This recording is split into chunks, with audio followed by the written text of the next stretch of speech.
Hello, sir.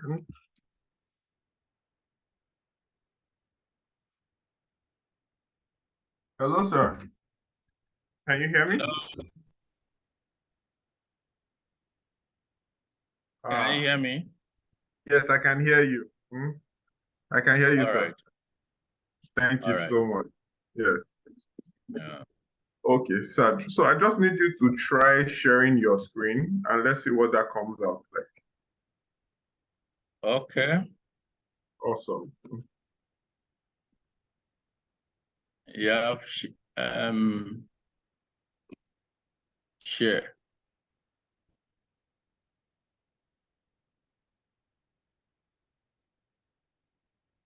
Hello. Yes, I'm with you. My screen has gone blank. I've shared. So let me see. So maybe you stop sharing and let me try and share your slides from my side and see what that comes out like. The whole screen is blank. I will have to. Can you stop sharing and start again? Stop and start again. I can't even see anything. My this thing is blank. So what I'll do, I have to go off and come back again. Don't know what happened. So this is what I'm so okay. So you can't even find where to I can't see. I'm just seeing the black surface of my laptop. So this is what I think, sir. Maybe you don't log off. All right, don't log off. Okay. I shouldn't. Okay. So that we still have you in the platform. Do you have another device that you can log in from? Don't log off here. But do you have another device that has email? My phone, but Okay, so try and join as a panelist on your phone before you log off from here. All right. Okay, let me see. Mr. Can you take down his screen from your admin control? Good. So if I share from here, Mr. Can you see my screen? Yes, Mr. Kara, I can see it.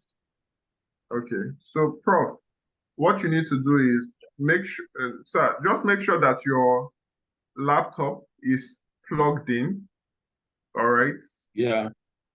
Okay, so that it doesn't go off. Provided we can see you and we can hear your voice. So all that will be needed will be for you to be speaking. All right, we'll just keep this on as a contingency measure in case you have any challenges logging in from another device. But if you're able to log in from your phone or something else, then we can switch. Is that okay, sir? I'm trying to log in with my phone now. Okay, let's see how that goes. All right. So. Zoom.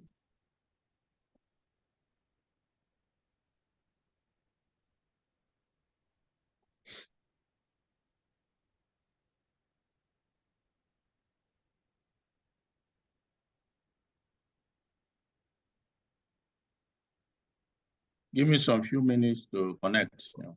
No problem at all. Yeah.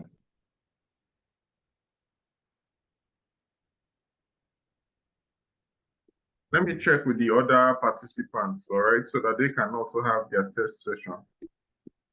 Okay.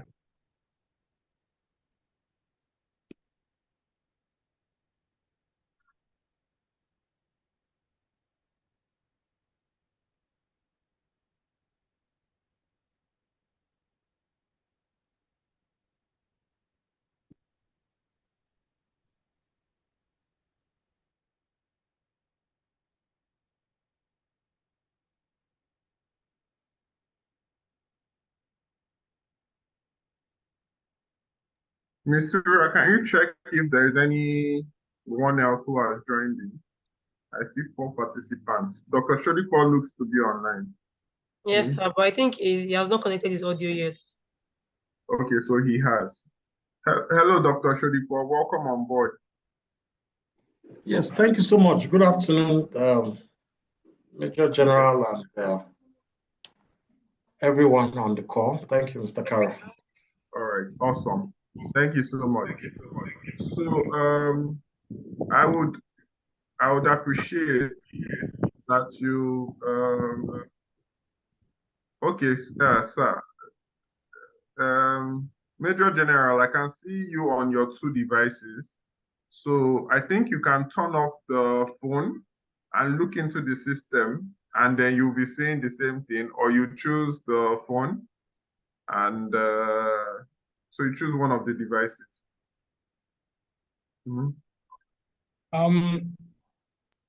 I think my phone is okay. My laptop is blank. Okay, I can switch it off. Okay. Okay, the laptop is actually, or can you mute your phone audio? Okay, did you switch off your laptop? I think my laptop is gone off. Okay, no problem, it's fine. Just try and reboot it. If it doesn't work, you can stay with your phone, that's fine. I'll present your slides for you, I already have them. Thank you very much. Dr. Sodipo, welcome on board. Yes, thank you. Thank you. Okay, yes. So I want you to try to share your screen, sir. And I want to see how that works out. So can you try sharing your screen? Yes, I can. Can you see my screen now? Not yet. Now we can, okay?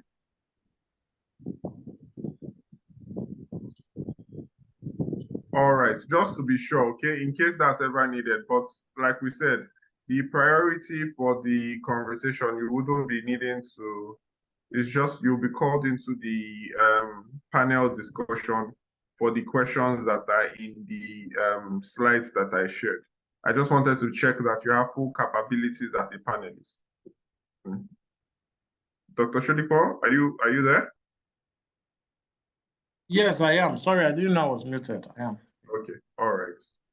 So just checking with you. And let me just do a final check with the last speaker so that we know that we are all set. Thank you very much.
Mr. Can you confirm, is Dr. Ojifini here now?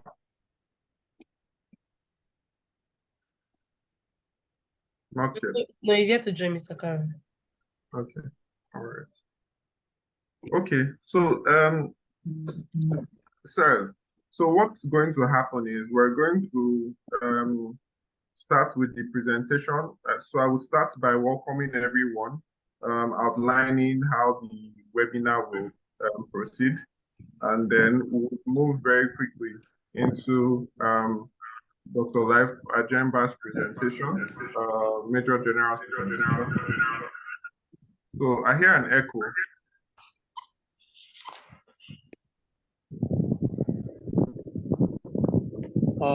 I've joined on the laptop. Probably that's what is causing that. Okay, so you need to put off one of the mics for one of your devices, sir. Okay. Awesome. Just the mic for one of your devices needs to go off. Okay, so that's It's off. The phone is off. Okay, so that's perfect. Thank you so much, sir. Okay, so I think, like I said, so your presentation, afterwards, your presentation will be 20 minutes. There'll be a 10 minutes question and answer session. Then Dr. Ojifini will do a 10 minutes presentation as well. With 10 minutes, we'll take the question and answer for his presentation after the panel discussion, which is another 20 minutes. So I'll put all of this up, and then we can go through it, and once the event starts. Thank you very much.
All right, so we're having people join us. We'll start the session in 2 minutes.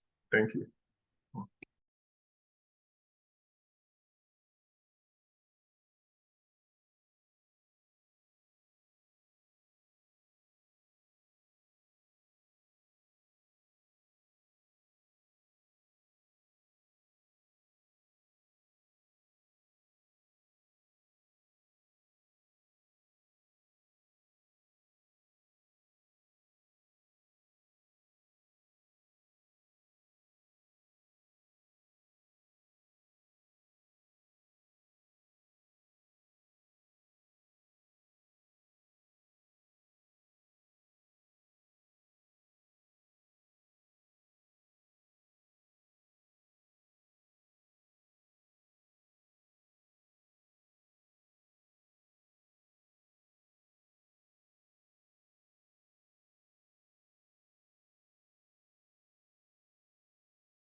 Okay, welcome everyone.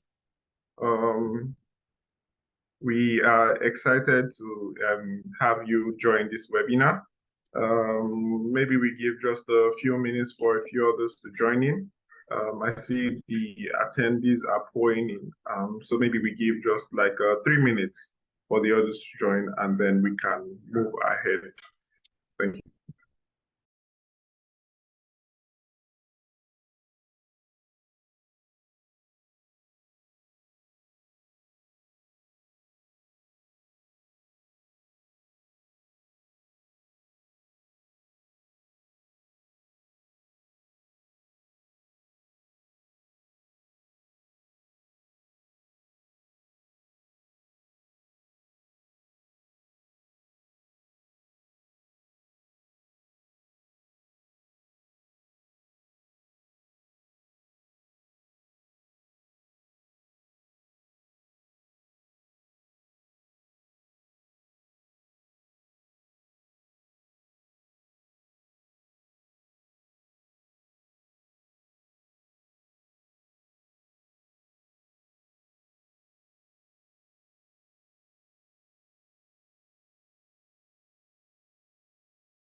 Okay, great.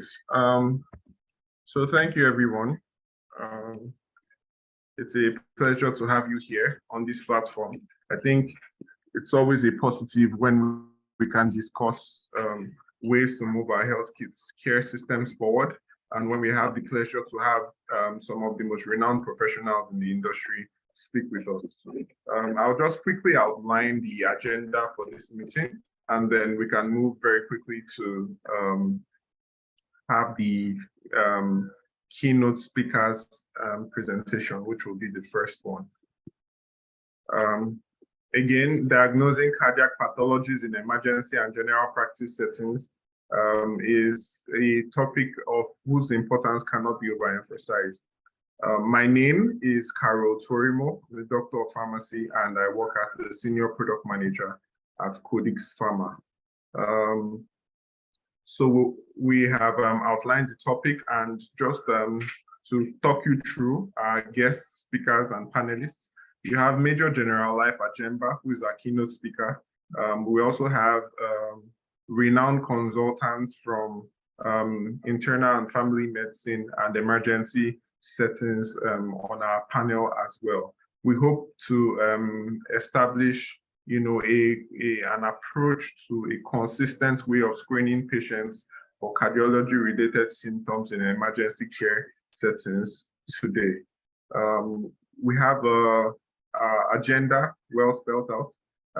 So this is me giving the welcome address, and then I would introduce the panelists so that you know the people who will be speaking to you, just a little background on them. And then we'll take the first presentation, after which we'll have a question and answer session. We'll take a second presentation, and then we'll go straight into the panel discussion, where we will address the role of internists and in emergency healthcare settings, for cardiac case management. We'll speak about our products, and then we'll have closing remarks. So first, our speaker, the first one is Major General Anthony Life Ejemba. He has worked at the Royal College of Physicians, London, held the cardiology clinic there. He's currently the Chief of Medicine, consultant physician and cardiologist at the Defense Medical Center, Abuja. If I were to speak from his viewpoint, after my interactions with him, I'll say that his main objective is to be an agent of change. Having attended the best academic institutions in Nigeria and abroad, talking about the military school in Zaria, University of Nsukka, and excelling in internal and cardiology, in public administration, health, and disaster management. The results, has come with excellent clinical know-how and well-tested administrative and managerial skills. He's been the administrative head of 2 of the 3 Nigerian Army tertiary hospitals as Chief Medical Director, with commendable and verifiable results, and being the first Director General of the Ministry of Defense Health Implementation Program in collaboration with the United States of America Department of Defense, US DOD, dealing with military medicine, disaster management, and medical research, with proven deeds as an administrator and researcher, and as a well-grounded clinician. With this pedigree in mind, you can see that he dedicated himself to rendering quality and selfless service to the Nigerian people, using the disciplined military background and training, with over 33 years in administration and as an officer in the armed forces. This is just a brief introduction to one of our speakers. Also, we'll have Dr. Kehinde Ojifini, is a consultant emergency physician at the University of Ibadan, University College Hospital Ibadan. He's in the nation's nascent medical program. He has a growing passion for emergency care, as well as trauma and injury prevention strategies. In his keen interest in bench to bedside approach in clinical medicine, he has been a part of many clinical trials and protocols, both locally and internationally. This includes the CRASH-2 trial and acute stroke protocol in Johannesburg, South Africa. Dr. Ojifini is an emergency medicine specialist and he began his career at the UCH Ibadan. All right, he's also went on to obtain fellowship from the College of Emergency Medicine, South Africa, and holds a Master of Medicine in Emergency Medicine from the University of Witwatersrand, Johannesburg as well. He has contributed to the curriculum development and instructional materials for many local emergency-related courses. I can say so much about him. And finally, we'll have Dr. Sodipo Oluwajimi on our panel, Olanrewaju. He's the head of departments at Family Medicine, LASUTH. He attended the Ahmadu Bello University and graduated in 2006, where he bagged his MBBS degree, but has gone on further to become a consultant family physician with the fellowship of the West African College of Physicians way back in 2015, and then the National Postgraduate Medical College. He's a member of the NMA and Dental Consultants Association of Nigeria, Society of Family Physicians, and EMSON as well, and has and the Association of Clinical Endocrinologists in Nigeria. He has published numerous papers in local and international journals with clinical research in several areas, including hypertension, obesity, diabetes, just to mention a few. He's held a few positions, quite a few. NME, National Committee Chairman on Quiz and Essay. Is currently the site coordinator of the Nigerian Center of Disease Control Influenza Survey Program and the head of departments, as I mentioned earlier. All right. So without much ado, I'm going to pass the floor to our keynote speaker, Major General Life Ejemba. Thank you.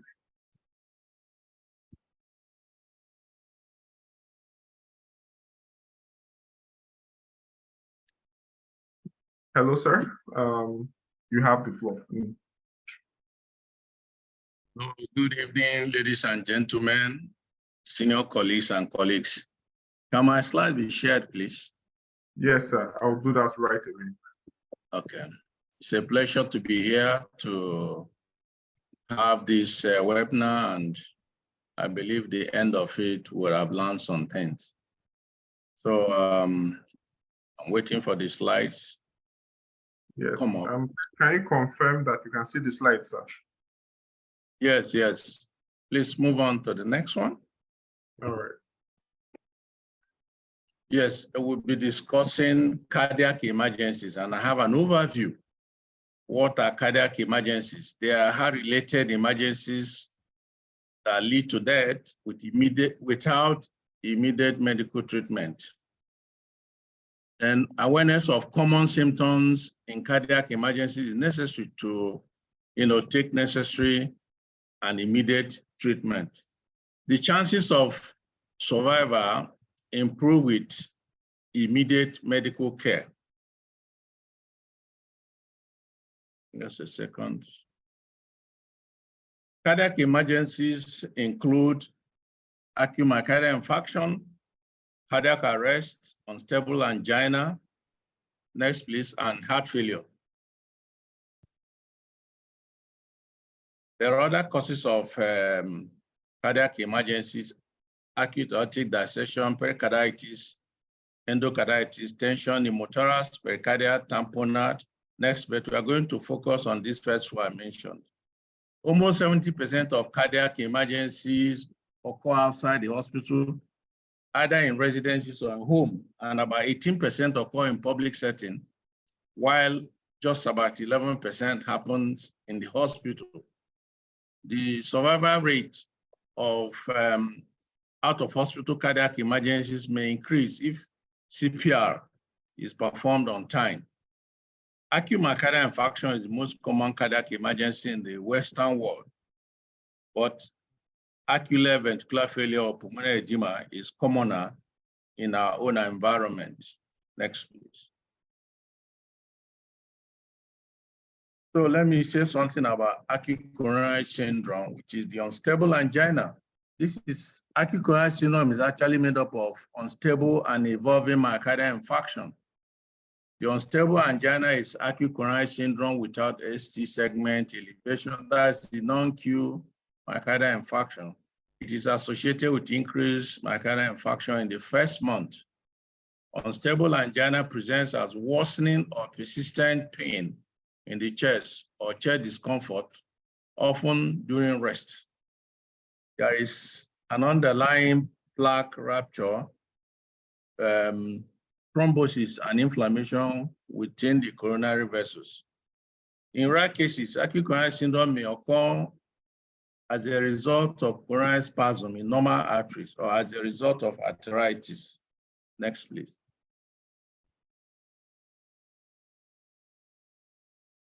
We all know that the coronary arteries supply oxygenated blood to the heart, and these arteries, when blocked either by fatty plaques or clot, cuts off or reduces blood supply to the heart.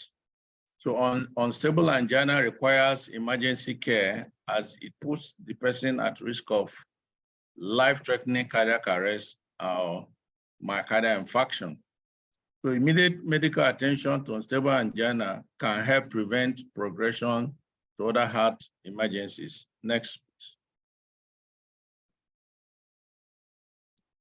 The basic symptoms of angina, unstable angina include chest pain that occurs during rest or even asleep. When somebody is sleeping, it's unexpected, and it is persistent, worsens with time, and does not get relief by taking analgesics or even resting. Next, please. Acute myocardial infarction is acute coronary syndrome with ST segment elevation or new onset of left bundle branch block. It's a medical emergency in which oxygenated blood flow to the heart is cut off due to constriction and blockage of certain coronary artery. The anoxia, the resultant anoxia or hypoxia causes cell death of the myocardial muscles. Next.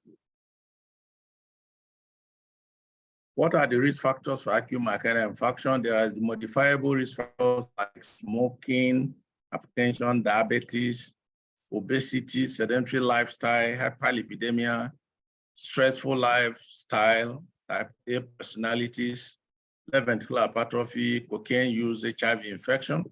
Then the non-modifiable risk factors include family history of ischemic heart disease, age, and male gender. Next, please. The symptoms. First, the acute precordial chest pain lasts more than 30 minutes. It will be accompanied by nausea, sweating, cough, productive of frothy sputum, dyspnea, palpitation. The chest pain is described as tightness, heaviness, or discomfort. Some may describe it as gas in the stomach. May present with signs and symptoms of right, left, or biventricular failure. May present as silent myocardial infarction where there is no chest pain at all. This is quite common in the elderly and in the diabetics. But the silent myocardial infarction may be accompanied with confusional state or stroke. Next, please.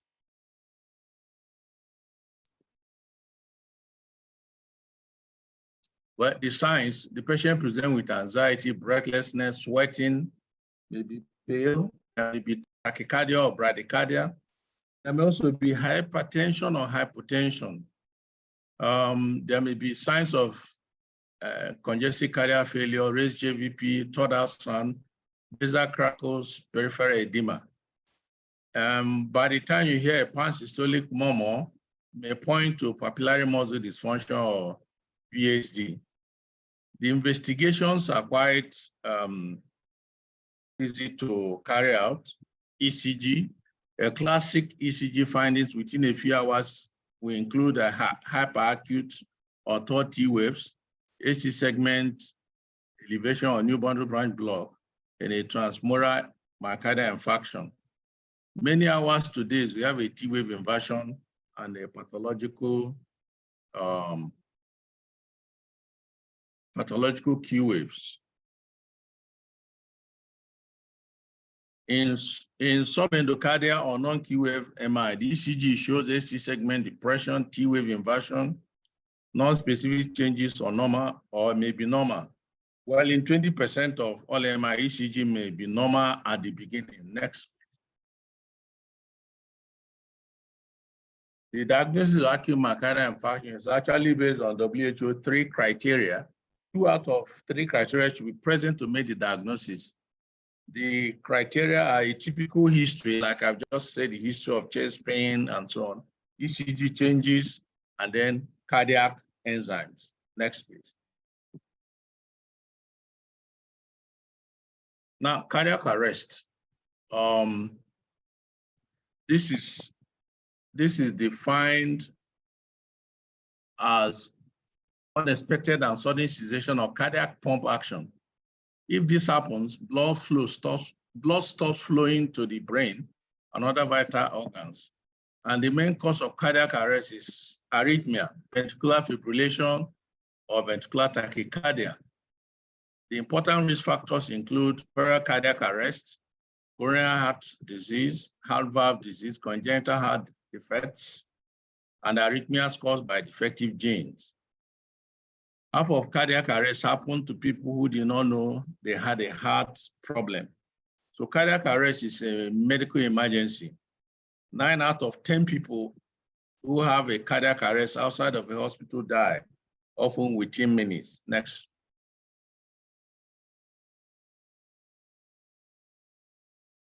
What are the symptoms? Often there are no warnings before a sudden cardiac arrest. The most common warning signs include sudden unconsciousness, loss of pulse, breathlessness, sudden collapse, no breathing, chest discomfort, increased heart rate, or irregular heartbeat. Next, please. Now, heart failure. This can be defined, this is the fourth emergencies. As clinical syndrome, in which the heart is unable to pump out or generate blood, enough blood, that is the cardiac output, to meet the demands of the body. As a result, the left ventricular wall becomes hypertrophied, and later that leads to normalized blood flow. In addition, the pressure in the heart increases over time, leading to fluid retention in the lower parts of the body. Next.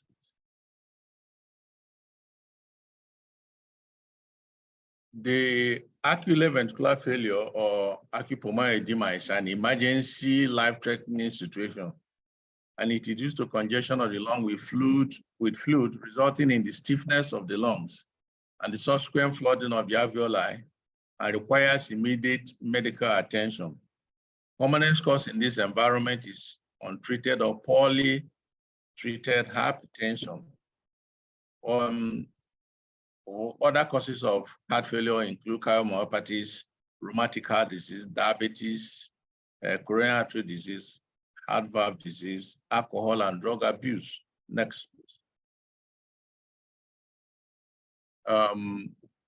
Symptoms, you have shortness of breath is also commonly seen in heart failure.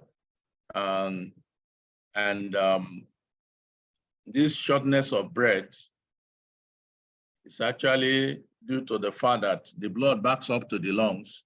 There is a backward flooding of the lung, causing, flooding the lungs. And then because the alveoli are blocked, the patient finds it very difficult to breathe.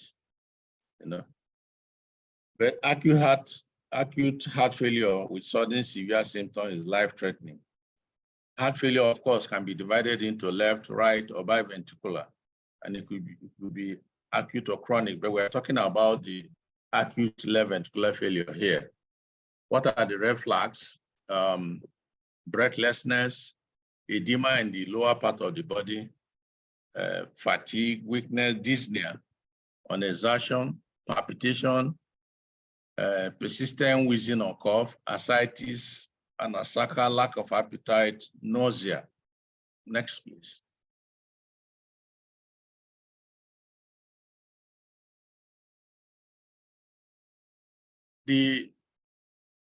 How do we now know when somebody should seek emergency care for heart failure? Well, emergency medical care is essential in case of, in addition to all the other things, the person is having persistent chest pain, maybe I just collapse, is unconscious, there is sudden and severe breathlessness or shortness of breath, or sudden and severe cough with foamy white or pink mucus, or there's rapid irregular heartbeat, or the patient just has severe fatigue and weakness. Next, please.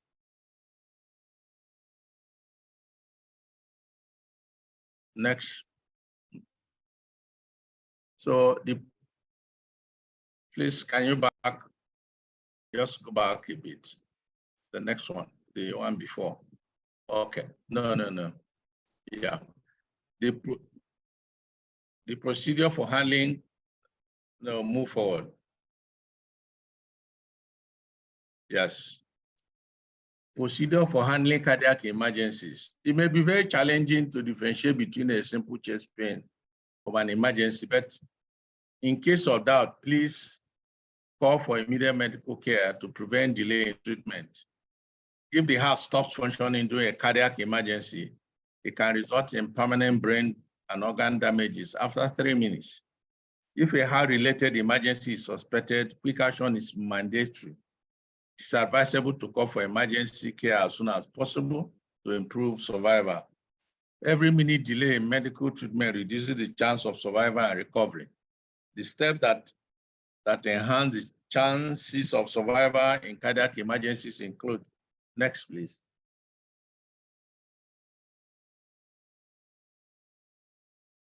Cardiopulmonary resuscitation. This is not the topic for today, but CPR cannot be separated from, keeping the person alive until medical help arrives, and the use of defibrillator. Next, please. This in pre-hospital setting. These are the steps for CPR. I'll just run through it, but this is not what we are looking at today. 7 steps of CPR.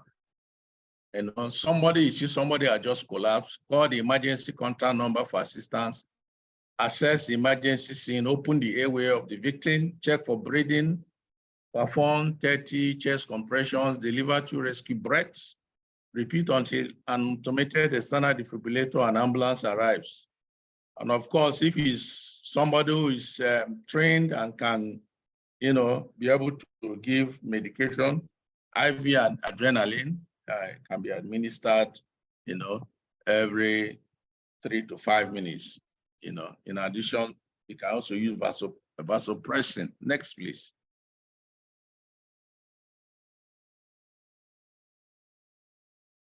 Now, if you are doing CPR, what are the reasons for stopping? Well, if the patient starts responding, open the eyes, there's no need for you to continue the CPR. Or if you get so much exhausted that you too become a patient, or you find out that in spite of all you have done, the patient is not responding.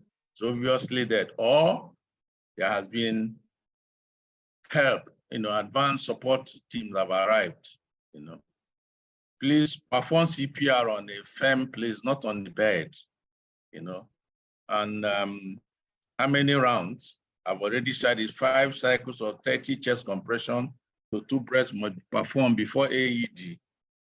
It allows the automated emergency device to analyze the reading. Then the CPR should be continued until AED shows reading restored or till the AED. Just a second.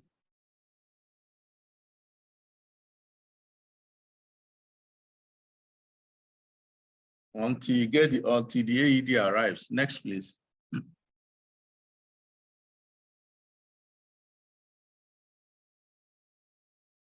Well, in the hospital setting, you study advanced emergency medical procedures and treatment.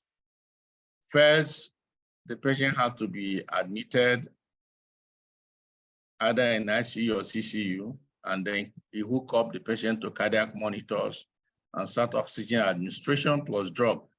Then blood samples must be taken immediately. Cardiac markers for analysis and other tests, ECG, bedside can be done. You can also do a bedside echocardiogram. And what are the medications for cardiac emergencies? These are the medications: aspirin, nitroglycerin, beta blockers, statin, AC inhibitors, morphine, and other blood thinners, thrombolytics, or fibrinolytic medications. Next, please.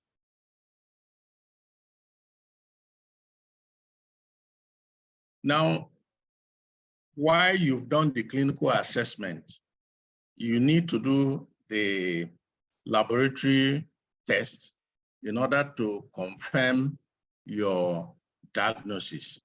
So that is the reason for use of cardiac markers in the diagnosis of cardiac emergencies. These cardiac biomarkers are biological markers or measurable endogenous indicators that are released into the bloodstream when the heart is stressed or damaged. They can be either enzymes, hormones, or proteins. These biomarkers are cardinal indicators in the diagnostic armamentarium of disease, other disease spread.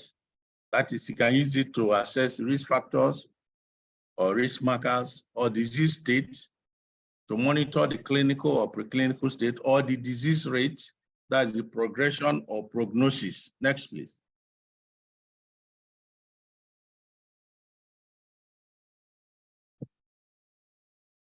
The testing for cardiomarker aids in detecting the presence of acute coronary syndrome, heart failure, and acute myocardial infarction, and the evaluation of its severity so that appropriate therapy can be administered to the patient. It is important to differentiate an acute myocardial infarction from angina or heart failure or any other condition, since the treatment and monitoring requirements are different for each condition. As we say in cardiology, time is muscle. So prompt medical or surgical intervention is vital to minimize heart damage and future complications. Next, please. Now, this is what I call the triage cardiac panel. This is a rapid point of care fluorescent immunoassay. This test is designed to determine the level of three enzymes, three markers: creatinine kinase, myocardial branch, then myoglobin and troponin in an EDTA anticoagulated whole blood or plasma specimen. This can be used as an aid in diagnosis of myocardial infarction, and it should be in all the emergency rooms or any point of care, something that you can just take a little sample and you get your diagnosis. Next, please.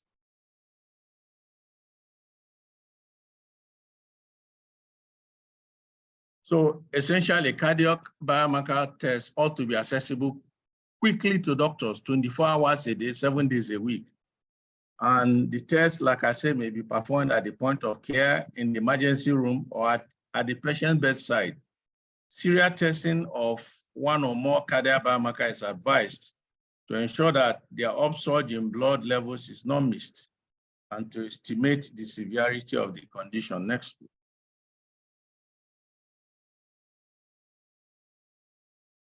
These are normal values of cardiac markers. Can we move to the next one? Now, troponin T and I, this marker will begin to rise 3 to 4 hours after injury and can stay elevated for up to 2 weeks. Within the normal healthy population, 99% will have high sensitive troponin T, less than 14 nanogram per liter, or high sensitive troponin I, less than 17.4 nanogram per liter. Cardiac troponins peak between 24 and 28 hours after initiation of infarction. Values above 30 nanogram per liter are more likely to be consistent with a myocardial infarction. The higher the level, the more likely the patient has an MI. So the stable levels marginally above 30 nanogram per liter do occur with alternative pathology. Next, please. So troponin is actually specific for cardiac muscle damage. If it is normal after 6 hours of onset of chest pain and the ECG is normal, then it's not likely to be myocardial infarction. The risk of missing myocardial infarction with these two combinations is less than 0.3%. Although cardiac troponin have been accepted as the gold standard in diagnosis and risk stratification of acute coronary syndrome, misinterpretation of detectable troponin levels in the emergency department or other in-hospital settings may lead to confusion in terms of diagnosis and choice of suitable therapy option. Next, please. These are the non-ischemic causes of elevated troponin, so that when the troponin is elevated, you must also think of other differentials. So other minor causes of elevated troponin include, you can get it in acute and chronic heart failure, myocarditis, cardiac contusion from trauma. Then the non-cardiac causes include renal failure, pneumonia, pulmonary embolism. Next, please. The European Society of Cardiology has recommended a rapid assessment algorithm based on high-sensitive troponin, sampling at 0 and 1 hour to rule in or rule out acute myocardial infarction. Why that is being done, serious CKMB is also important. You also carry out serious CKMB test. Next, please. Okay, bioglobulin is detectable in the serum after acute myocardial infarction. In fact, it's one of the earliest cardiac biomarkers to increase, in the blood. But many other things cause raised myoglobulin in serum and urine. So it's not currently used in the guideline for diagnosis of acute coronary syndrome or myocardial infarction. Next, please. Creatinine kinase and creatinine kinase myocardial band, CKMB. CK is raised in myocardial infarction, but also in post-trauma, in post-seizure, prolonged exercise, hypothermia, hypothyroidism, and even in normal Afro-Caribbeans. But CKMB isoenzyme is more specific for cardiac muscles, and it rises within 12 hours, peaks within 24 hours, and returns to normal by the 3rd day. Next, please. C-reactive protein, this is produced in the liver and, of course, elaborated in the bloodstream in response to inflammation or infection, chronic inflammatory conditions, such as rheumatoid arthritis, lupus. But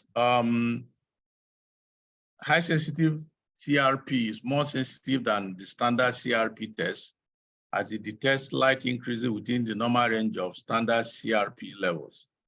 High-sensitive CRP is used to determine the risk of developing coronary artery disease and stroke. High level of high-sensitive CRP is linked to a high risk of acute myocardial infarction. A person with previous myocardial infarction with a high level of high-sensitive C-reactive protein is more likely to have another MI compared to one with normal high-sensitive CRP. Next, please.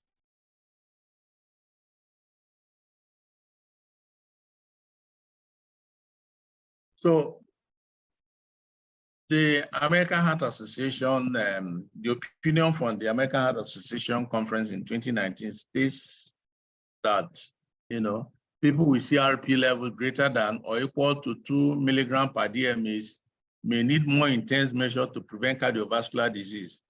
A CRP level of over 10 milligrams per liter is linked to a 4% increase of developing a fatal cardiovascular disease in 10 years. So elevated levels of CRP plays an important role in identifying people who might need closer follow-up or more intensive treatment after MI or heart procedures, or those that are the risk of heart disease when cholesterol level alone may not be helpful. So normal value of high sensitive C-reactive protein is between 0 and 2 milligrams per liter. Next. Lactate dehydrogenase. This is released from cells in response to cell damage, causing baseline level to rise. Is recommended as a general marker of cell or tissue injury. It can be elevated in acute myocardial infarction, in other conditions like tumor lysis syndrome, severe infection, muscular dystrophy, cancer, hemolytic anemia. ADH rises on the second day, peaks on the third day, and returns to normal after 10 days. Next.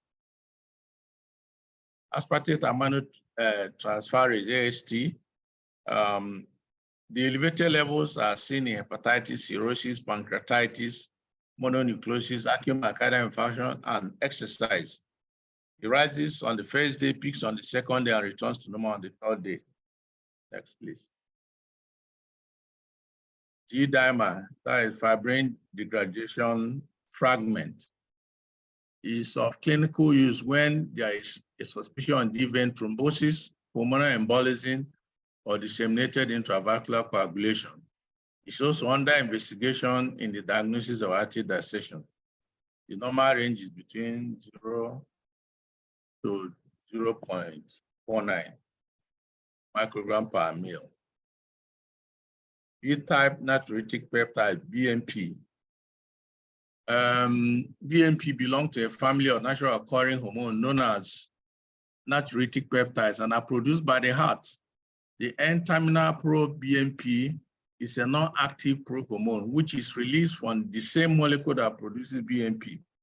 So being synthesized in the cardiac ventricle, both BMP and NT-pro-BMP are liberated in response to changes in the pressure in the heart. Pressure or volume overload leads to ventricular wall stress and BMP release. These changes can be linked to heart failure or other cardiac events. Next, please.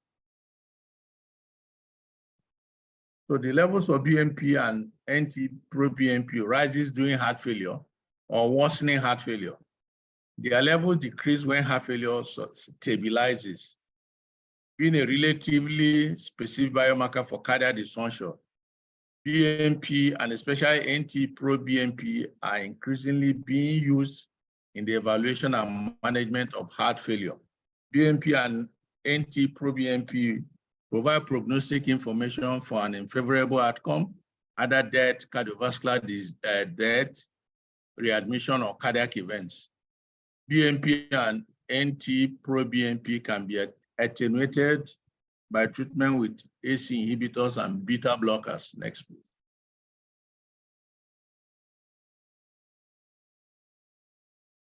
So the United States Food and Drug Administration approved a cutoff value of NT-pro-BMP for the diagnosis of congestive heart failure, and this is 100 picogram per ml. In NT-pro-BMP, the optimal cutoff value for confirmatory or ruling decision limits for congestive heart failure are 450 picogram per ml for ages less than 50, 900 picogram per ml between 50 and 75, and 1,800 picogram per ml above 75 years. So the exclusionary or rule-out decision limit of NT-pro-BMP for cardiogenic acute dyspnea in all ages is less than 300 picogram per ml. So natriuretic peptides are useful markers in differentiating acute dyspneic patients and are potent prognostic markers for congestive heart failure. Next, please.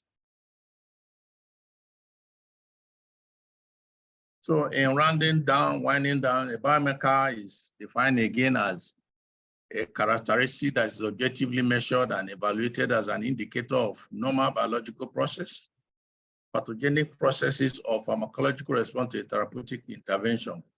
Biomarkers are cardinal indicators in the diagnostic armamentarium of disease traits that is either risk marker or risk factor, disease state, clinical or preclinical, and disease rate, progression or prognosis. Cardiac troponins have become the cornerstone for diagnostic workup of patients with acute coronary syndrome. Next. BNP and NT-proBNP have emerged as powerful biomarkers in various cardiovascular disease. Their particular strength is to rule in heart failure in patients presenting to emergency department with shortness of breath. Currently, several promising new biomarkers under scientific investigation. The evaluation of their circulating levels might provide new insight into the cause of disease. Next. So, if a person has known heart disease, it is possible to prevent life-threatening emergencies by following a few important steps. Take prescribed heart medications, keep up with follow-up with your cardiologist or your doctor, reduce and manage risk factors, healthy lifestyle changes like quitting smoking, maintaining a healthy weight, eating healthy food, and staying active physically. If any of these conditions are present, diabetes, high blood pressure, ensure that they are kept under control and take appropriate medications regularly. Next.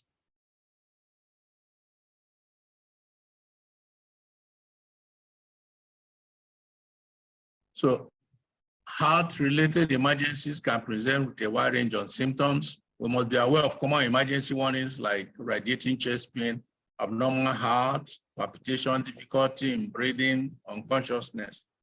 Time is a crucial factor that can affect a patient's chances of survival. The quicker the medical treatment is initiated, the better the survival. It is mandatory to seek immediate medical care if a cardiac emergency is suspected, as it is life-threatening. Of course, laboratory tests are very crucial in initiating the correct treatment. Next. Thank you very much for your attention. Yes. A very big thank you to you, Major General. We really appreciate your extensive presentation. I think what we'll do is we'll just quickly take the short presentation by Dr. Ojifini, and then we'll take both questions afterwards before we go into the panel discussion. Thank you so much. Yeah. So, Dr. Ojifini, over to you.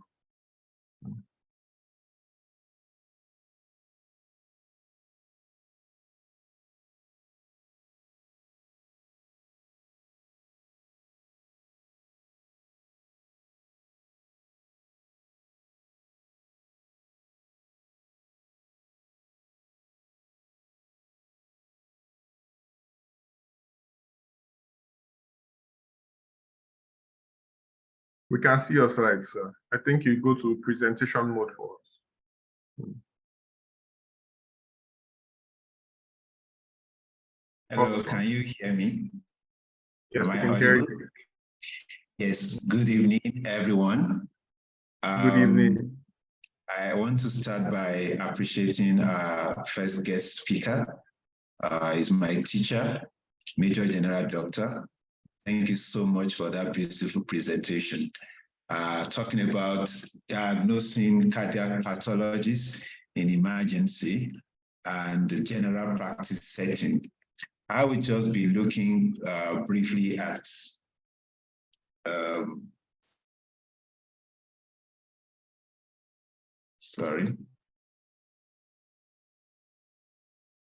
the utility of point-of-care testing in emergency care setting. My name is Kehinde Ojifini. Doctor has done a lot to highlight quite a number of things that are peculiar to making diagnosis in the emergency department of cardiac emergencies. But I will just limit my presentation to the point of care testing in the emergency care setting. All right, so there are different categories of testings in the emergency setting, and this can be category 1, which will be immediate life-saving therapeutic decisions. So testings that will require one to do it quickly and then kind of intervene immediately. There are some that we might just not require an immediate intervention because there is no like immediate life-saving intervention that one has to do. And the category 3 will be the tests that can wait for a while because they are just needed for important process management and just for patient flow in the emergency. So in terms of point of care testing, we can look at it as what we call near patient testing or bedside testing. And there are medical diagnostic testings that are performed close to the patient at the time and place of patient care. It can be radiological or laboratory, even though we are concentrating more on the laboratory today. But the radiological point of care testing can be things like point of care ultrasound. We have what we call LODOX, which I think I use in my practice outside the country, where you have low dose X-rays that the patient can just walk into and have a full body X-ray without so much problem with talking about the dosage of the radiation that is exposed to. And of course, we have the mobile X-rays that can be brought to the patient bedside. But today we're looking majorly at laboratory point of care testing. And that's where we are bringing the labs to the patient rather than sending the patient or the patient sample to the laboratory. So the peculiarity of this with respect to the emergency setting is that 1, the patients in the emergency department are largely undifferentiated. So like what the doctor said the other time, patient may present undifferentiated, just saying, I have chest pain. Chest pain does not necessarily mean that the patient has myocardial infarction. And anything walks through the door, and diseases don't read textbooks. So if we find anything that is challenging in the sense of being undifferentiated symptom or signs that we're eliciting in patients, those are some of the peculiarities of the emergency department. It's also it's like walking at the edge of chaos. And that's the reason why we really need to prepare for war in time of peace, get our acts together and make sure that we have all the point of care things that we will need when patients start rolling in. Again, the peculiarity of the emergency setting is the fact that the patients are acutely ill and they require urgent intervention. So we must have a systematic approach to treatment and our care bundles.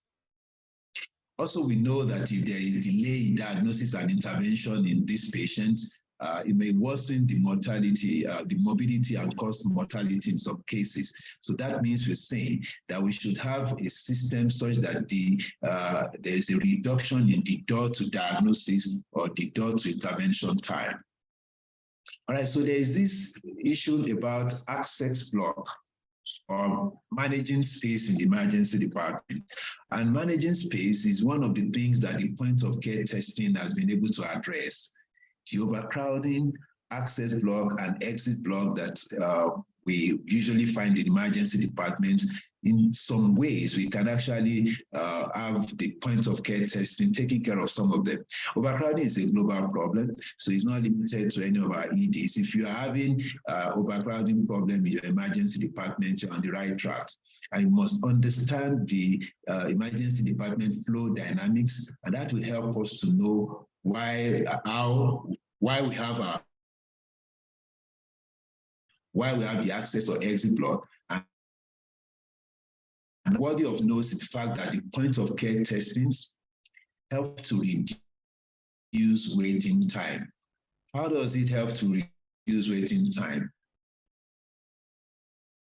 All right, so if you look at what the diagram we have here, it shows us the input, the flow, and the outflow of patients in the emergency department. So if you have to manage the space in the emergency department, because we have many patients coming to the emergency department, and we could have more patients than the number of beds that we have.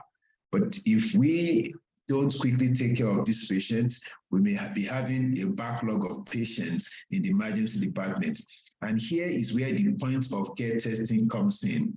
It helps to, when we have capacity shortening, that is, we don't have so many doctors or healthcare to attend to the patient, or there is a delay in diagnostics. So if the point of care testing is available, it makes the diagnosis to be faster. We can quickly do it rather than sending the patient or the patient sample to the labs before it gets there, before they are processed, before they come back. The point of care testing would help us to quickly get what we need for the patient. And if it falls into the category 1 that we mentioned earlier on, we can intervene in those patients almost immediately. All right, so in terms of point of care testing, helping us with managing time, I say that time is of the essence. And I heard Dr. mention it the other time too, that time is muscle. And that's what we say in myocardial infarction. I would say this, that in acute stroke, time is brain. Time is brain in acute stroke. And if you look at what we have in our point of care testing, there are some cardiac enzymes that have been found also to be elevated in acute stroke, acute ischemic stroke, especially when there are cardioembolic strokes. Time is muscle is language you use in myocardial infarction. And like doctor said the other time also, the highly sensitive troponin T, have been found to be of use in myocardial infarction. They help us, apart from our ECG, when we have our cardiac enzyme, the highly sensitive troponin T, it helps us to know that this patient is actually going through myocardial infarction. And this can be done by the bedside as a form of point of care testing. Time is air. In acute pulmonary embolism, the D-dimer is important, especially in screening or as a very more specific than sensitive test in screening out the possibility of pulmonary embolism or any venous thromboembolic phenomenon. Time is life. Doctor did mention about cardiac arrest the other time. There are some tests that can be done that we usually do that are like point of care testing that we do for patients who are in cardiac arrest, so that we can know the H's and T's or the reversible causes of that cardiac arrest. Like we can check for glucose, which may be a contributing factor as well as hypoglycemia in cardiac arrest. Electrolytes such as hyperkalemic cardiac arrest, the blood gases, hypoxia or hypercapnia, all of these things can be checked even just as a point of care testing in patients who are in cardiac arrest as part of the things that can be reversible so that the patient can be out of the arrest. Time is limb in severe limb threats. And this is one of the areas where we can talk about myoglobin, which is actually more sensitive in patients who have this, the CKMB. And urine dipstick, as simple as it looks, can help us in patients with multiple lung bone fractures that they are already having threats to, they are already having some traumatic rhabdomyolysis. So these are some of the areas where we find point of care testing very important. So this way, a colloquial way of talking about some of the things that Doctor mentioned the other time, we call them the shot of breath panel.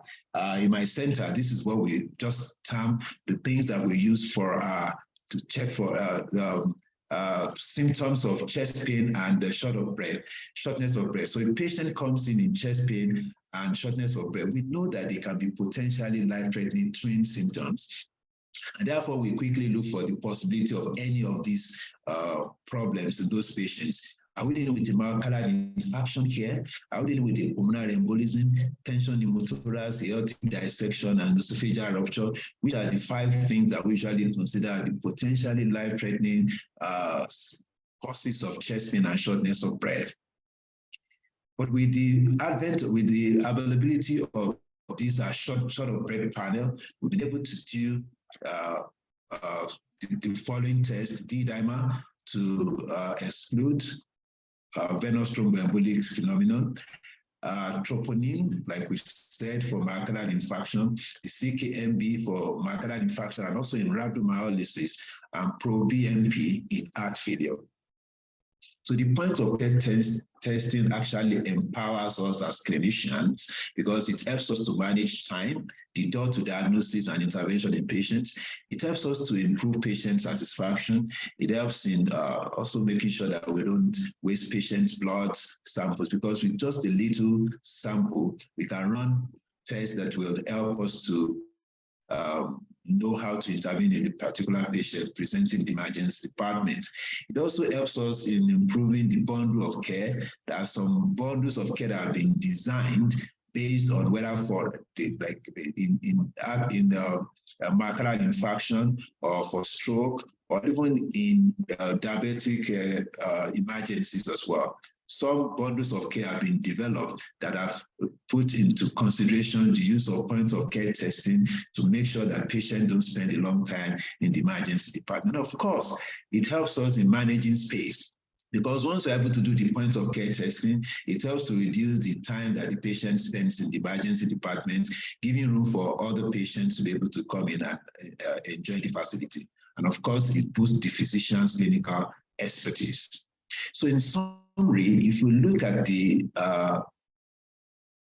diagram we have here, the upper one shows a patient who arrives in the emergency department, triaged, sample collected, processed, test performed, we compile test results, analyze the test result before the patient was discharged or admitted, depending on what the patient's disposition is. And that's the conventional testing procedure. Whereas in the case of point of care testing, the sample is taken as soon as the patient arrives, we load the sample and analyze, and patients can have its disposition, whether admitted, discharged, as the case may be, based on this. So this helps us to save a lot of time. So point of care testing, we can say, is a stitch or is a stitch in time that saves 9 lives and spaces. It's a stitch in time that saves 9 lives and spaces. Thank you very much for your attention. Questions and comments are welcome.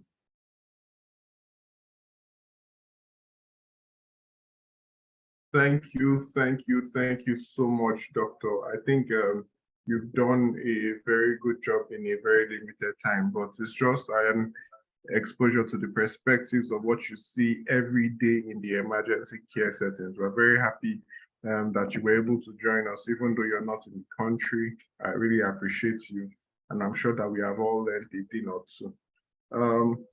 I think now would be a good time just to check quickly in the question and answer section so that we can take some questions before we quickly jump into the panel discussions. So the first question that I see says, what is the best approach to managing hypertension? Major General Ejemba, do you want to answer that as the cardiologist concerned in that regard? Okay, I will take that. Well, you know, hypertension is a very broad topic. You know, we have hypertensive urgency, hypertensive emergency. You know, so this question is so broad, but I'll put it in this way. Every Nigerian should first check his or her blood pressure.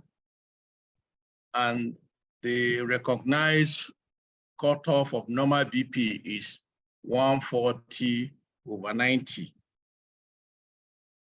If your BP goes above the systole of 140 or diastole of 90, you need actually to consult your doctor. And with other tests done, you can be started on medication. So managing hypertension involves first making a diagnosis. Then there is the non-pharmacological treatment. You may just say, okay, you spend only 3 hours sleeping. Can you give yourself more time to sleep, reduce stress, exercise more, cut down on salt and see. But there are some people when they come, I mean, somebody that comes with a BP of 200, 120, you cannot be talking about, you must start him on medication. I would rather say that the best treatment for black hypertensive is the use of calcium channel blocker and a diuretic. We might start with one medication, but the usual thing now is to use at least 2 drugs, because the black hypertensive problem is more of salt and water retention. So you have to give a vasodilator like calcium channel blocker and a diuretic that will help to push it out. So regular medication, normal exercise, dieting, and then taking away stress, things that will always not allow you to rest or cause the BP to go up. I mean, hypertension is a topic. So I think I will just end it at this point. All right, sir. Thank you very much for that answer. And I think maybe we can merge the Q&A section also with the panel discussion, because it's every view in how these questions are addressed will be very important. So I would also at this point welcome Dr. Sodipo into the panel. Dr. Sodipo, are you there?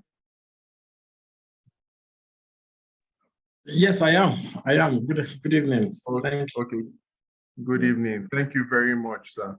I just wanted also maybe your perspectives, okay, as we're answering these questions. So this question, I think all 3 panelists can approach them. Maybe we start with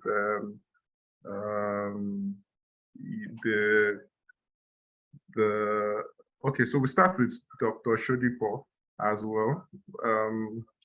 So it's this, I'll give you the B part of the question, and maybe because it's a cardiology question, Major General will still answer the A part. So the B part says, what strategies can be employed to motivate hospitals to increase their investments in point of care innovations in the emergency setting? Dr. Sodipo will take that.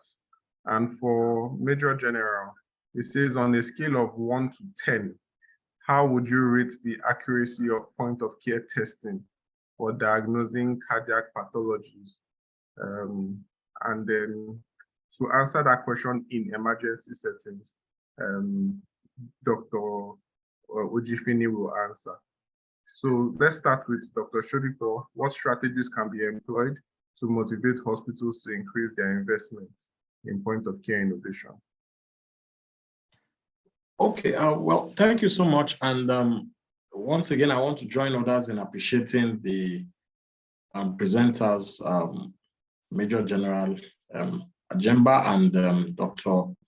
Ojifini. It was quite educative. So, yeah, I think the strategies that can be employed is first and foremost is just for us to appreciate the cost-benefit ratio of having the point of care machines in our hospitals or in my emergencies, and to look at it at the point of even trying to prevent some patients that present to the hospital with what I will call urgency from developing emergencies, and of course for preventing some medical missed diagnosis, which is something that is very common, especially when people present to busy general outpatient clinics. Sometimes people may not even present to the emergency. They present to a general outpatient clinic, they are seen, they seem to be stable, they are let go, and unfortunately they now die. And we're seeing that kind of trend now. And those are some of the things that are driving people to be worried about their health. So I think it's something that we need to look into. And I think some of the markers that have been mentioned, the ProBNP, D-dimer, CKMB, troponin T, especially for me, especially from the primary care level, I think they're very important. Just in a minute, I'll just mention, because we see a lot of patients that present with chest pain And we're seeing a lot more of that because people are worried, oh, my chest, I'm having chest pain, am I having some heart-related problems? They are watching the news. Recently, we saw the case of, I think, LeBron James' son, who had a cardiac arrest. So everybody is worried that you might seem healthy and suddenly you have a problem. We also, a lot of people present with chest pain. It could help in diagnosis. Because of time, I won't, talk about that, but it's something that we need to be aware of because there could be varying causes from myocardial ischemic changes or infarction as has been presented to simple myalgia or costochondritis, to people even having peptic ulcer disease, to what Major General said, like people having silent MI, especially diabetic patients. So it's very important. Some people could present with breathlessness, so it helps you make a diagnosis. Are you looking at a pulmonary embolism? Is it a heart failure? Now even heart failure is becoming a little bit more complex with preserved, reduced, or is it an asthma or something? So also cough, that's also a common presentation at the, at the outpatient clinics. People also present with easy fatigability. And another common one, of course, is painful leg swellings, where you're trying to make you're trying to see, am I dealing with somebody presented with probably a unilateral leg swelling? You're trying to see, is this a DVT?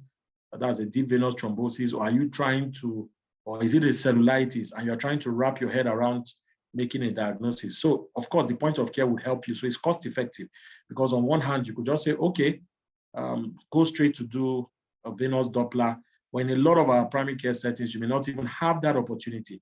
So could there be another option? Could you combine your point of care testing, do a D-dimer, of course, with your full blood count, and then do your Wells criteria? And of course, once your Wells criteria, which is just simple asking questions, combine that with an elevated D-dimer, that lets you know, okay, I could be dealing with a DVT here. And even if you don't have the opportunity immediately to be able to do your venous Doppler, you could decide to send that patient to the emergency, ensure that that patient is admitted. They start some anticoagulation whilst they properly investigate that patient. So it's actually very cost effective. It could save lives. And I think Codex can help us. I know they've been doing some of that, but maybe just to throw in my own word that please, your placements, I think you have something like that, Mr. Caro, if you can confirm, where you place these machines and then people can, get the cartridges. We have been doing that.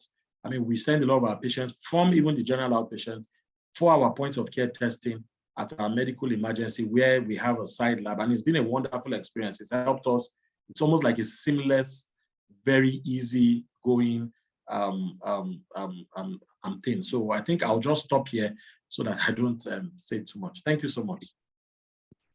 Thank you very much, Doctor. I think you've very well addressed two very key areas. So you've addressed the frequent presentations that you see in general practice settings while addressing the need for point of care solutions. You've highlighted that it saves costs and then it's also very effective to getting better outcomes.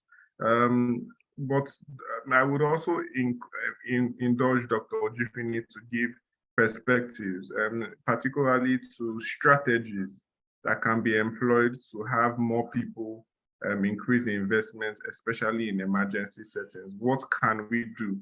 What can we say to our peers in this regard? Thank you very much. I really also enjoyed Dr. Sodipo's answer to those questions. I know I'm also supposed to talk about that scale of 1 to 10. How would you rate accuracy of points of care for diagnosing cardiac pathologies in the emergency setting?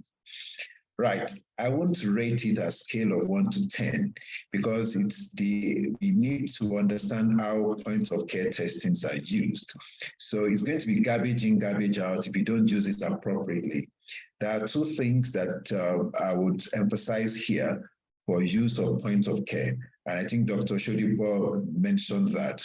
One is what we call the clinical decision rules. So we don't just apply these points of care blindly.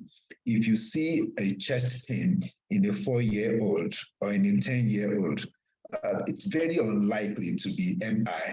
So if you're expecting that, you're going to just say, okay, because there's chest pain in a 4-year-old, you're going to just do highly sensitive troponin T, you're going to be wasting the cartridges. You're going to wasting that test.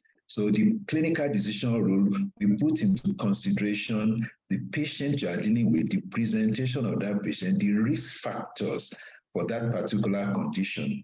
When you have done that, like we've heard about things like Wells score, then you'll be able to go to what you call the pre-test probability. So that's the pre-test probability. So you are looking at that and you are saying to yourself, what is the probability of this patient having this particular thing? And that's what helps us to be able to now pinpoint if we are going to have a good use of our point of care testing. So if, for example, we have a patient with chest pain and we're thinking the patient may have an MI, of course, you want to do ECG for that patient. If you do ECG and ECG does not show ST elevation, myocardial infarction, then you could think of possibility of an acute coronary syndrome of non-ST elevation myocardial infarction, or what you call the unstable angina. Such patient will benefit at this point from the use of the cardiac enzyme, the use of the point of care testing for the cardiac enzymes, and specifically highly sensitive troponin T. So in terms of rating the scales, it depends on what you are using. It depends on how you are using them.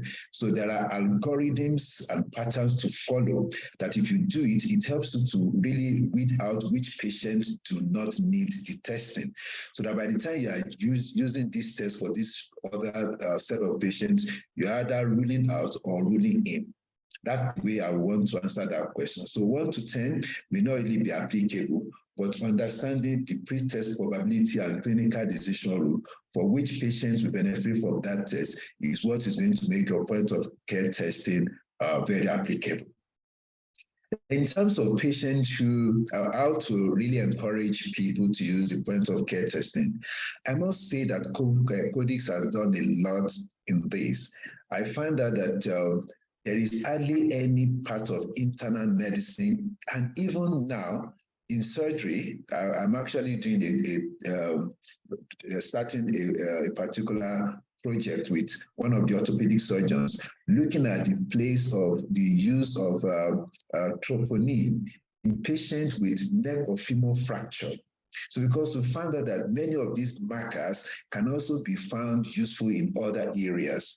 And particularly in endocrine medicine, we've seen the use of the HbA1c, which I know is part of the things that they have in the cartridges for this point of care testing. HbA1c, we've heard about patients with silent MI and the rest of them. So we've seen even in ICU setting, patients with that we needed to use do procalcitonin for. So basically, there are so many there are so many markers that are not just limited to cardiac markers. So many biomarkers that have been found that we can actually use in the emergency department or even in the critical care setting that patients will benefit from.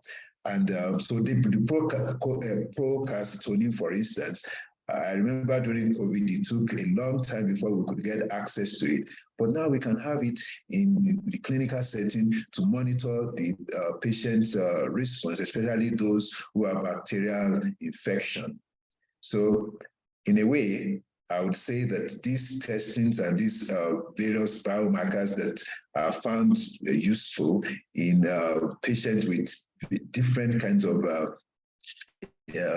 diseases, not just limited to cardiac pathologies alone. We talked about patients with acute ischemic strokes. We talked about patients with pulmonary embolism. We talked about patients with traumatic or even atraumatic rhabdomyolysis. All of these things have been shown to be useful because the cartridge, there are different cartridges and different biomarkers that have been designed for this point of care testing. Thank you. Thank you very much, Doctor. I really appreciate your comprehensive answers. I think this one is for Major General. So the question says, what is the connection between peripheral edema and hypertension? Can it be considered an emergency situation? And what point of care test would you recommend for a patient with edema? So it's a three-pronged question. All right. I see that Major General is typing an answer, but if you can also speak I will just answer. I was going to type an answer, but I'll just answer. First, peripheral edema is a sign of certain conditions. One of them is either congestive cardiac failure or right-sided failure. You could have that also in renal failure, liver failure, anything that can cause, fluid to just be sequestrated in the lower limbs. So he said, can it be considered an emergency situation? Now, you will not just use peripheral edema to make that decision. If, for instance, the person is in biventricular failure, there'll be peripheral edema, there'll be breathlessness, he may be coughing out throaty sputum, he may be cyanosed and all that. So you have to look at all the clinical settings. I've seen lots of patients with peripheral edema who are not in any emergency. In fact, even taking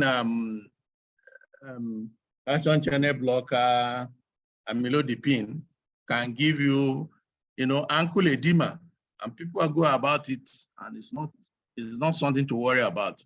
So there is no point of care test per se that you're going to do for peripheral edema, but you're looking at the whole clinical setup. Is this person in heart failure? Okay, what are the things you have to do to confirm that it's heart failure?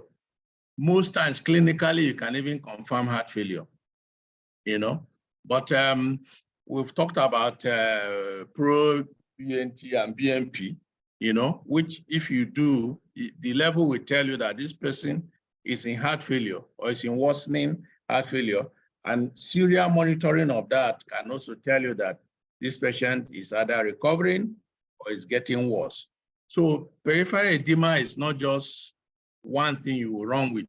There are other things around it that will make you, decide what this is an emergency. Somebody in acute pulmonary edema, okay, probably it's also in biventricular failure, fine. Or somebody with chronic renal failure, These are issues that you have to look at before you can make that diagnosis. I think I've given it an edge. We don't just pick one thing like they do in the internet. Peripheral edema. People will read up peripheral edema and come and be, there are a lot more than that, causes and so on and so forth before you can, make diagnosis. Then you can decide on the best way to manage such. I also saw another question on whether 130 over 65 BP in a young person of 30 is normal. There are people with 90 over 60 BP, provided that you don't have symptoms, it's okay. 130 over 65 is all right. So I think I'll stop here. Okay, thank you very much, sir. There's a question that Dr. Ojifini would like to answer, and it says, how important is quality control? How important is QC in POC testing, especially for HSCN9? Please, can you take that question, sir? Yeah, thank you. That's a very good question from Baki Mojid. So QC is very important in point of care testing, in every testing whatsoever, because you need to have a good reference and you have to be able to know that your machine is still performing well. I think the Codex machine has its own inbuilt QC. But what we still try to do many times is to send a sample every week to the central lab so that we can see what difference we have between what we have in the central lab results and the one we have at the point of care. We need to always check all our points of care testing from time to time to be sure that the reference is within the range that is expected. And if you notice anything that is wrong with the reference, would report accordingly to the manufacturers or to the people supplying us with the cartridges. Thank you. All right, And thank you. If I may lend my voice to some of the things, hypertension. Unfortunately, when I see hypertension, I see them in what Major General called hypertensive emergencies. They come in strokes, acute ischemic strokes, or hypertensive encephalopathy, if it has to do with the central nervous system. If it has to do with the heart, they come in patients with acute decompensated heart failure, like in cardiogenic pulmonary edema, or what we call the acute left ventricular failure, or they may come in acute coronary syndrome.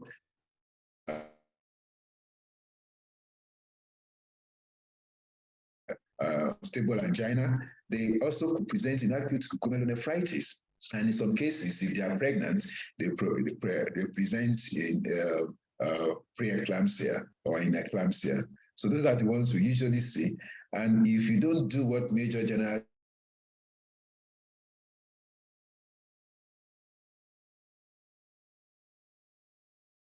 non-pharmacological therapy, then the person may end up coming into the emergency in hypertensive emergency or in urgency. Thank you. Thank you so much, sir. I think the questions are pouring in rather quickly. I think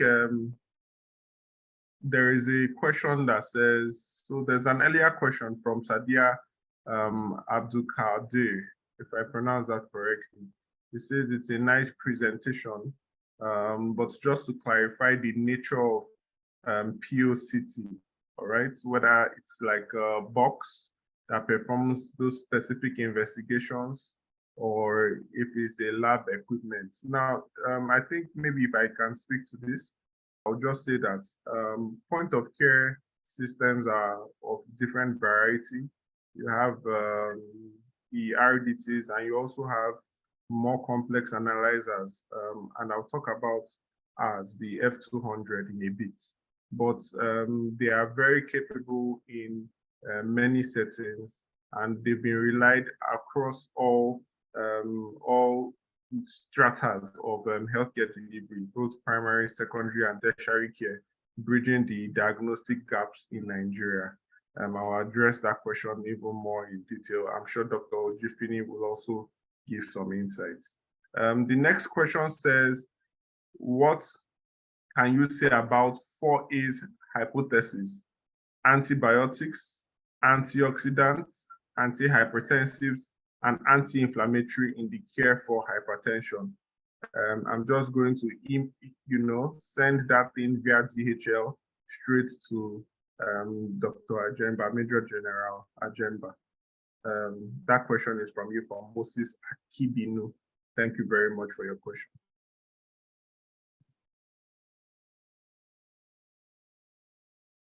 Major General, the question is, yes. Yes, it says, what can you say about 4A's hypothesis? Antibiotics, antioxidants, antihypertensive, anti-inflammatory in the care for hypertension. Well, I don't know where this 4A hypothesis came about. Antibiotics has of hypertension, and we have antioxidants, which we use for cardiac health, okay? Antihypertensive, I understand. Anti-inflammatory, actually, some of them, like non-steroidal anti-inflammatory drugs, can actually lead to hypertension. So I don't know what the point is with antihypertensives. We give antioxidants, these are supplements that help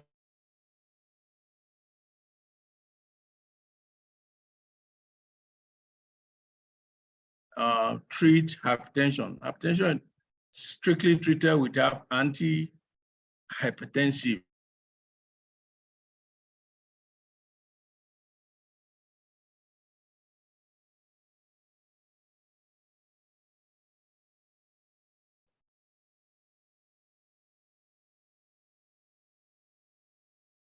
Okay, all right.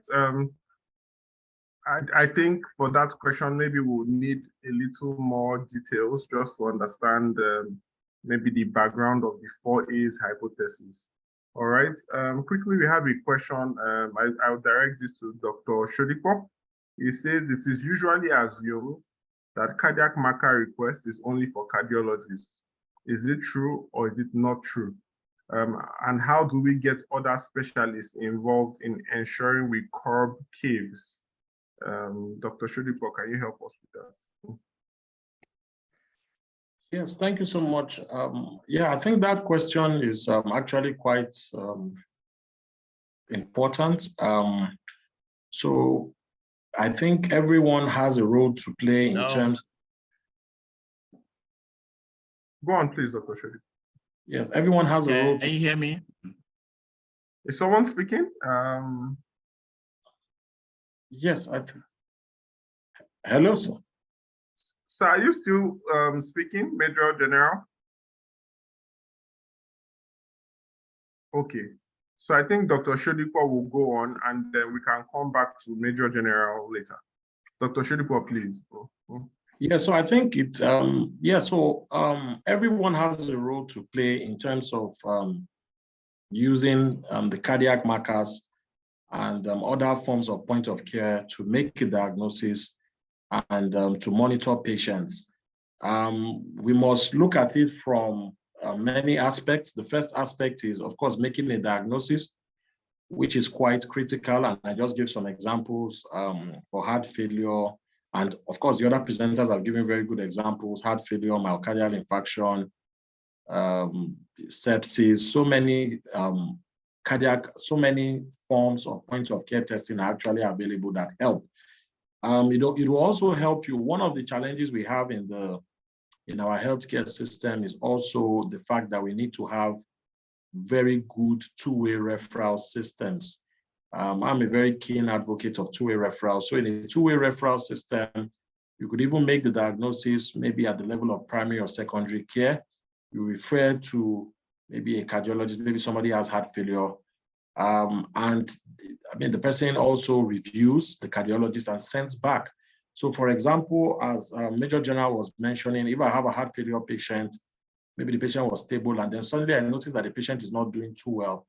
Of course, in addition to my clinical acumen, I could also have the patient do some investigations.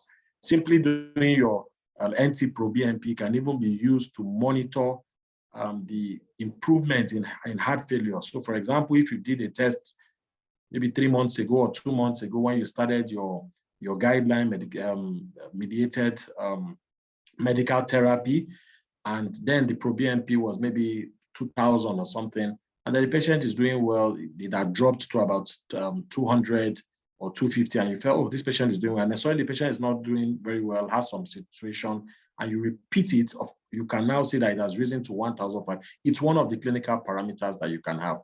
Even one thing that we've been seeing now and talking about, for example, is a lot of our patients, especially those that are obese and have other risk factors, present to the clinics. Some of them have easy fatigability. You've done your echocardiogram. The echocardiogram seems fine. Thinking, what exactly is wrong with this patient? Should I refer to the cardiologist? Should I refer to the respiratory physician? What exactly is it? A thyroid problem? Simply doing, again, for example, your proBNP, where the patient may have heart failure with preserved, so the ejection fraction is good. But you do your proBNP and then you see that it's elevated. That could also help you. And we can go on and have so many examples. And this cuts across various specialties. Even, for example, a lot of our orthopedic colleagues, they have patients that they've operated upon, high-risk patients. Nowadays, there's a lot of use of anticoagulation. But maybe for some reason, the patient just develops breathlessness while on the ward. The patient had been on admission, even had been on Clexane, and you are thinking, oh, is this a pulmonary embolism? Is it a DVT? How do I make a diagnosis? Of course, you could just say, okay, quickly go and do a coronary or a pulmonary angiogram, which is quite expensive, patient. But if you do your point of care testing immediately, the patient has been stable, you do a D-dimer, it's very elevated. That points to the fact that, oh, this patient could have had, a pulmonary embolism and things like that. So I think there's a lot of role for cardiac markers. And that's why this discussion needs to keep happening. I know we focused a lot on the emergency.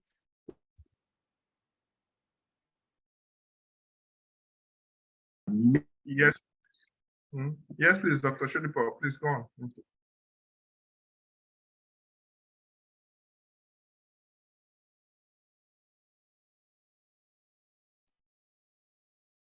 Dr. Sodipo? Okay, I think we've lost Dr. Sodipo there, but I think he made a very important point.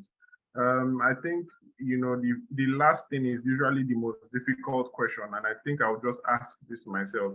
And I'll go to Major General Ejemba. So it is often said that before the patient comes to the cardiologist at the emergency and general practice care, you expect, Major General, are you there? Yes, I just joined back, yeah.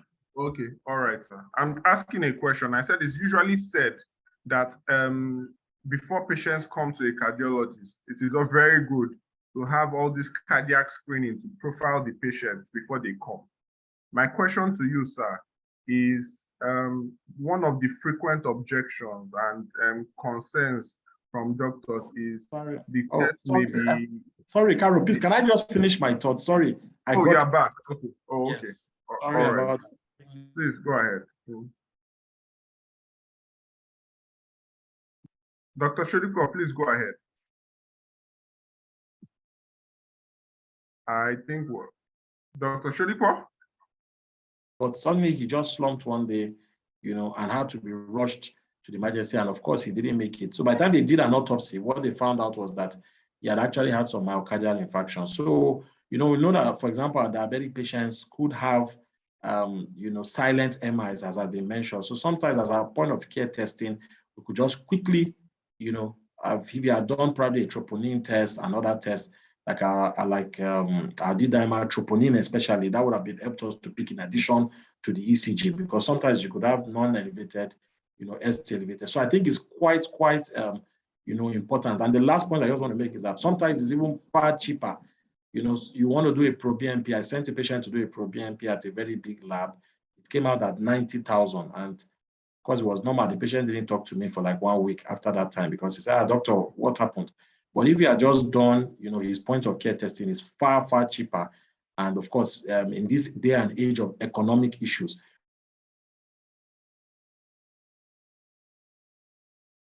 manage them. Yes. Thank you so much, Dr. Sodipo. I think you've comprehensively addressed that. We're very grateful. Just to check, I don't know if you can hear me. All right. I was going to ask, I know there are so many other questions, and you know, the panelists will reply these questions in the chat as we move forward. But just quickly, Major General, what is the role of doctors in telling patients how important this test is when the patient says, that's extra money, I don't need it? What should the doctors say to the patients in that scenario? Well, it is sometimes very difficult to let people know the importance of having a good lifestyle or living a healthy lifestyle. You know, let me give you an example. Some years back, a surgeon wanted to do an appendectomy on a patient for 50,000 naira in Port Harcourt many years back. The man was shouting, "Doctor, you want to kill me." Meanwhile, in presence of the doctor, he was signing a check of 350,000 naira to a lawyer for a land case, you know? Yeah. So, but that same patient already was hypertensive, and he came to me. I was telling him, look, even we need to control your BP before you can even do this surgery, since it's no more acute. He will not want to do tests, he will not want to do anything. But eventually, he died of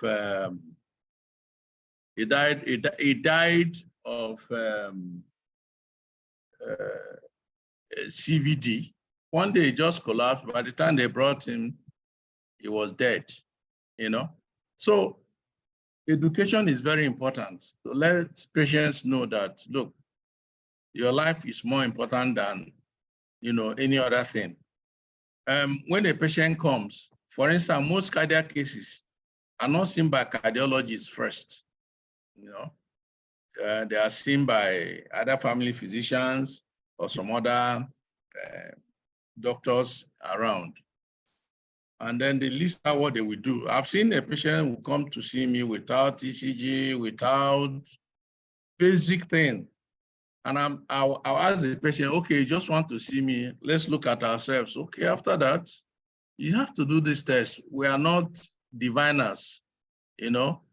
We need the laboratory backup to make the clinical diagnosis, you know? So we must continue to talk to these patients to let them know that their life is very important, that some of these things can kill them. I normally tell every patient that any man who is 40 and above would have known what will kill him, you know?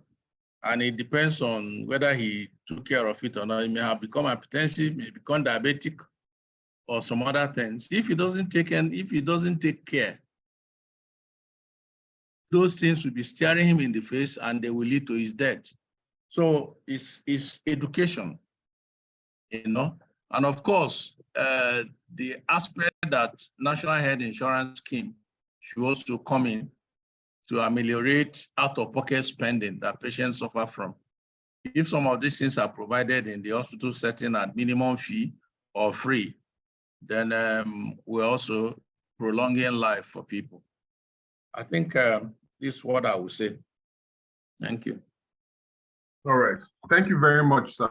I think we've sufficiently highlighted some very important things, that POC systems are very important for cardiac screening, even before they get to the cardiologist at the general practice and emergency level. We've established that communication is very important to patients on the need for screening. We've addressed the challenges to cardiac screening and said, you know, by having partners in the industry that can support the quick intervention of point of care systems into hospitals will be very good. And then Dr. Sodipo also addressed the frequent presentations in general practice. Now that we've highlighted these challenges, maybe we should talk very quickly about the solutions in just 5 minutes. Codex Pharma is an ISO 9001 certified company.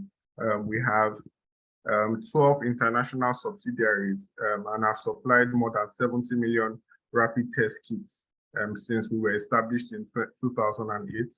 Our vision is to be a leading pharmaceutical health tech company by 2030, and we plan to do that by improving the health of the nation through access to quality, innovative, and technology-enabled healthcare solutions for the prevention, early diagnosis, and management of diseases. We believe healthcare is a continuum, and an integrated approach is what is needed in healthcare, from getting people to live healthy, manage their own health, first-time diagnosis on presentation to a hospital for improved clinical outcomes and better recovery and care at home. We have interesting partnerships with a couple of our partners and World Health Organization and CDC, to mention a few. On this call, we have an interesting number of our team, members of our team. They are the specialty team, and they are, you know, assigned to promote healthcare solutions which require the guidance of a healthcare professional. All right. So patients who present at the GP and emergency settings, and if the problem is not resolved at that level, they'll be referred to a specialist. These our team members help both patient targets to make the right diagnostic decisions. But when you get a solution from Codex, what are you getting? You're getting an affordable testing platform that gives accurate results with fast turnaround time. and to establish a baseline for chronic care with a robust set of parameters and lifetime technical support on all devices. This will help to make for better health economics and can help you increase your revenue with little impact on fixed costs. We have Codex Wellness, we have drug products, and we have diagnostic products, all that help. But very quickly, we'll just talk about the standard F200, which boasts a very effective care panel for managing these illnesses as well. Our goal is that we can reduce the lack of trust in the system that is making so many politicians leave the country to access healthcare. We believe that, as you can see on the screen, these are parameters that we have available on the device, and the ones in red are also coming later in this year. For specific mention, you can see that the most important cardiovascular parameters are there on the bottom left of your screen. And we have up to 54 panels. And by the end of this year, we'll have 67 parameters you can do on this device. You can quickly increase your capacity to deliver optimum care for your patients. With this, we would like to say a very big thank you to everyone that has joined the panel. And I'll just give a moment, if I can, to have a word from one of our directors, if she's available, Mrs. Mary Ogangu, on this webinar, and then we can call it a wrap. Mrs. Mary?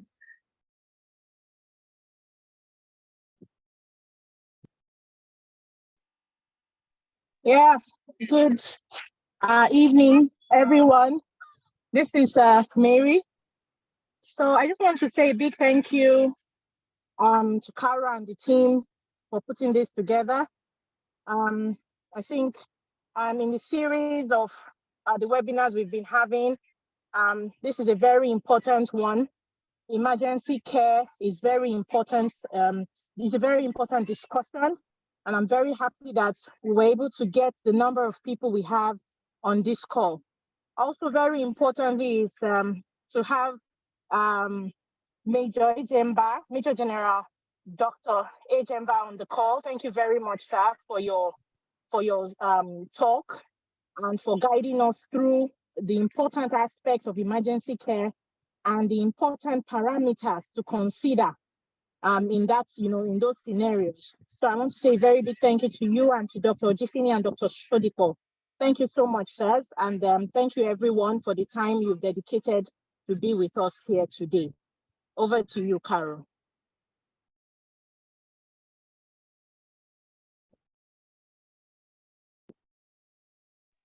I'm sorry, were you able to hear me? Yes, we were able to hear you. Thank you very much, Mrs. Mary. We appreciate your comments. Also, we have Mr. Eniton, the head of sales. I don't know if he can give a quick closing word, and I think he will round us up. Mr. Eni?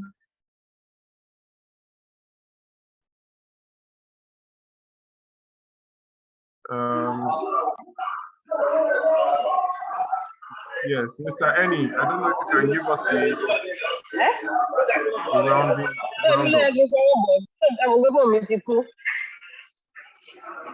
Okay.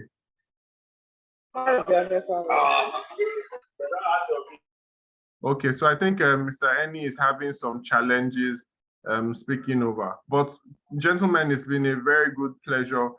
We appreciate the opportunity to speak to you. This is one of many webinar series. There's one coming up very soon, and you'll get the invites accordingly. We'll continue this series and engagement in the future. And sorry, yes. Carol, sorry, can you hear me now? Yes, I can hear. Oh, Eni is speaking. Yes, please. Go ahead. Sorry, I do apologize, everybody. Thank you very much to Major General Ejemba, to Dr. Shoyinka, Dr. Ojifini. That was absolutely invigorating. I think we learned a lot, and we hopefully that this has been a really good project and listen and education exchange for all the attendees. We really want to say thank you. I do apologize, it's a bit noisy where I am, but we just want you to understand that the mission of the organization that we work with, ENCOSIS, is to improve the health of the nation. And we feel like this series of webinars, as said by the Director of Marketing, is really for us to try and keep living these streams and keep partnering with the healthcare professionals to be able to improve the health of the nation. So we want to thank you once again to my colleagues in marketing for putting up the call, to the people in the sales team for getting all your stakeholders to be at this meeting. We want to thank all of you. I hope you got something from it, and we think that it's one of many series that we're going to continue to do to be able to make sure that scientific exchange between us, the pharma industry, and you, the healthcare professional, to be able to improve the health of the nation would continue. We want to thank you once again for giving us your time. Thank you, Carol. I'll hand over back to you because it's very noisy where I am. All right, no problem. Thank you, Major General Ejemba. Thank you, Dr. Sodipo. Thank you, Dr. Ojifini. Thank you, everyone who attended this event. We are very grateful. Thank you to the support team at Marketing and Sales. God bless you. It's been a great evening. Let's go and be awesome for the benefit of our patients. Thank you. Thank you, Dr. Ojifini. Nice to see you. Dr. Sodipo, nice too. Yes. Thank you very much. Thank you so much. All right, bye-bye. All right, bye. Thank you, sirs. Thank you, everyone. It's a pleasure having you too. Yeah.